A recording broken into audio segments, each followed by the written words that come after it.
Hello' everyone, মই এতিয়া আছোঁ বৰ্তমান ডুবাই ক্ৰিক কেনেলত। আৰু এইটো ডুবাইৰ ক্ৰিক কেনেল হয়, মোৰ পিছফালে যিটো আছে। আৰু এইটোৰ এটা ইতিহাস আছে। ডুবাইৰ প্ৰাণকেন্দ্ৰ এই ক্ৰিক কেনেল।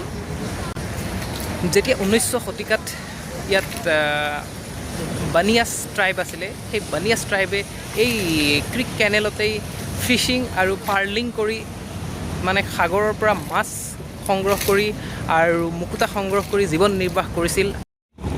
আৰু পৰৱৰ্তী সময়ত যেতিয়া জাপানৰ ককিচি মিকিমোটোৱে আৰ্টিফিচিয়েল যি মুকুতা আৱিষ্কাৰ কৰিলে, সেই আৱিষ্কাৰৰ পিছৰ পৰা ইয়াত যি নেচাৰেলি সাগৰৰ পৰা লোৱা মুকুতাসমূহৰ চাহিদা প্ৰায় কমি গৈছিলে।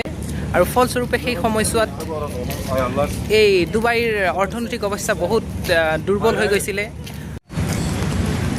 আৰু সেই অৰ্থনৈতিক দুৰৱস্থাৰ পৰা ডুবাইক নিৰ্মূল কৰিবৰ বাবে সেই সময়ৰ শ্বেইখ মাকটুম বিন হাছাৰে এক ব্যৱস্থাপনা লয় আৰু এই কেনেলটো এটা ফ্ৰী ট্ৰেড জ'ন হিচাপে মুকলি কৰি দিয়ে বিশ্ববাসীৰ বাবে।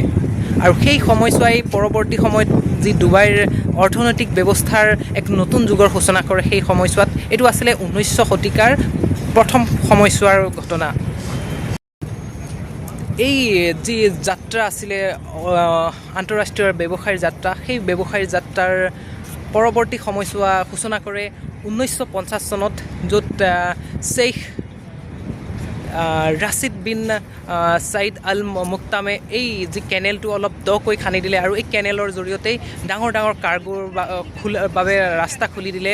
যি গাল্ফ সাগৰ আছে, আৰৱ সাগৰ, এই আৰৱ সাগৰৰ ব্যৱহাৰৰ বাবে এই পথটো মুকলি কৰি দিলে। আৰু এই ফলস্বৰূপেই আজিৰ যি ডুবাই, যি উন্নতি বা এই ডুবাইৰ যি ব্যৱহাৰ বাণিজ্য, এটা ট্ৰেড জ'ন, ৱৰ্ল্ডৰ এটা ডাঙৰ ট্ৰেড জ'ন হিচাপে পৰৱৰ্তী সময়ত প্ৰকাশ পালে। আৰু এই ধৰণেই এই